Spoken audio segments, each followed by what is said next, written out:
Hello everyone, welcome to the channel Jackboard number 1।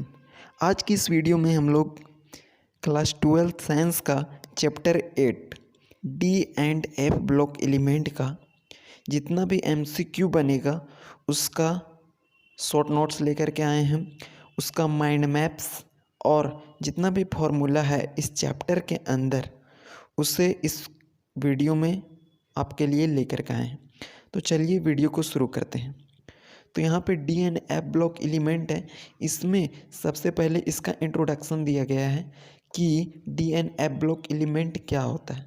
तो वैसा element जिसमें लास्ट इलेक्ट्रॉन इंटर करता है डी सब सेल के अंदर और ग्रुप 3 से 12 तक का बीच का होता है D and F block element.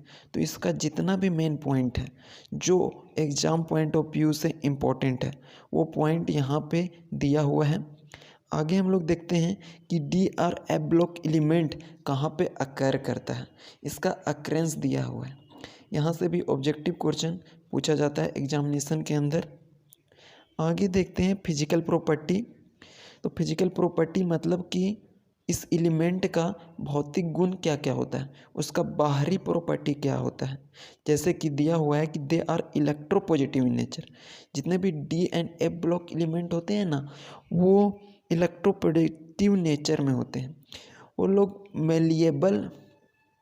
तो ये element D and F block element malleable होते हैं और डक्टाइल मतलब कि जिसको पीट करके चौड़ा कर दिया जाता है और डक्टाइल मतलब जिसे पीट करके लंबा कर दिया जाता है।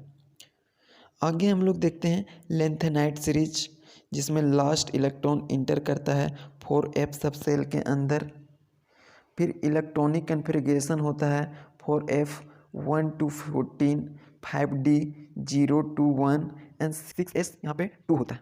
फिर जनरल ट्रेंड इन प्रॉपर्टी, इसके प्रॉपर्टी के अंदर कुछ जनरल ट्रेंड भी होता है। उसके बारे में अगर हम लोग देखें तो यहाँ पे ऑक्सीडेशन स्टेट को बताया गया कि इसका ऑक्सीडेशन स्टेट क्या है, मैग्नेटिक प्रॉपर्टी क्या है। तो all transition metal are paramagnetic in nature. जितने भी ट्रांजिशन एलिमेंट होते हैं या फिर मेटल कह लें वो सभी का नेचर पैरामैग्नेटिक होता है। उसके बाद यहाँ से एक बेसिक फॉर्मूला होता है mu is equal to under root n into n+2 Bn।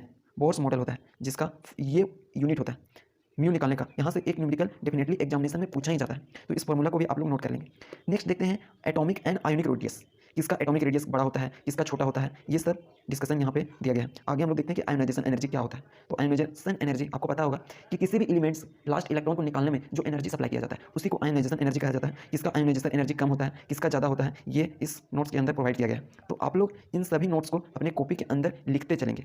आगे देखते हैं कि melting and boiling point of transition element. जो ट्रांजिशन एलिमेंट 3 से लेकर के 12 ग्रुप के बीच के एलिमेंट को कहा जाता है, उनमें किसका बॉइलिंग पॉइंट सबसे मैक्सिमम है, किसका मेल्टिंग पॉइंट मिनिमम है, ये सब दिया हुआ है। उसके बाद इसके अंदर कुछ ऐसे भी एलिमेंट होते हैं जो कलर्ड होते हैं, कुछ ऐसे एलिमेंट होते हैं जो कलरलेस होते हैं। तो कौन सा एलिमेंट कलर्ड होता है और कलर होने का रीजन डी ट्रांजिशन इफेक्ट होता है जिसमें अनपेयर्ड इलेक्ट्रॉन प्रेजेंट रहता है। आगे हम लोग देखते हैं कॉम्प्लेक्स फॉर्मेशन। कॉम्प्लेक्स फॉर्मेशन कब होता है, तो transition metal form a large number of complex. तो जितने भी ट्रांजिशन मेटल होते हैं ना वो बहुत बड़ी मात्रा में कॉम्प्लेक्स फॉर्म करते हैं। इसके कारण due to presence of D orbital small in size and उसका चार्ज डेंसिटी बहुत ज़्यादा हाई होता है, that's why they form complex.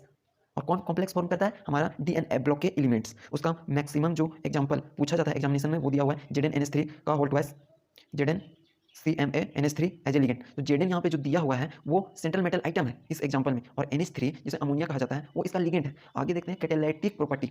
तो जितने भी ट्रांजिशन एलिमेंट होते हैं वो बिहेव करते हैं कैटालिस्ट की तरह। कैटालिस्ट का मतलब रेट ऑफ रिएक्शन को या तो इंक्रीज कर देता है या तो डिक्रीज कर देता है, लेकिन यहाँ पे पॉजिटिव कैटालिस्ट का बात हो रहा है तो रेट ऑफ रिएक्शन को इंक्रीज कर देता है। कोई रिएक्शन यदि 5 मिनट में होने वाला है तो उसे 3 मिनट या 2 मिनट में कंप्लीट कर देता है। और सबसे लास्ट टॉपिक देखते हैं इस चैप्टर का माइंड मैपिंग में, जिसमें है अलाउ एन इंटरस्टिशियल कंपाउंड। तो ये उतना ज़्यादा इंपॉर्टेंट टॉपिक नहीं है, इसको आप स्किप भी कर सकते हैं।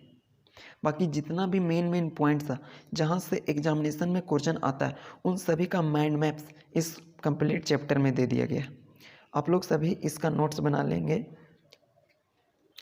और यदि आपने अभी तक इस चैनल को सब्सक्राइब नहीं किया है तो चैनल को सब्सक्राइब कर लें ताकि इस प्रकार की माइंड मैप्स फार्मूला सीरीज आप लोगों के बीच लगातार आते रहे।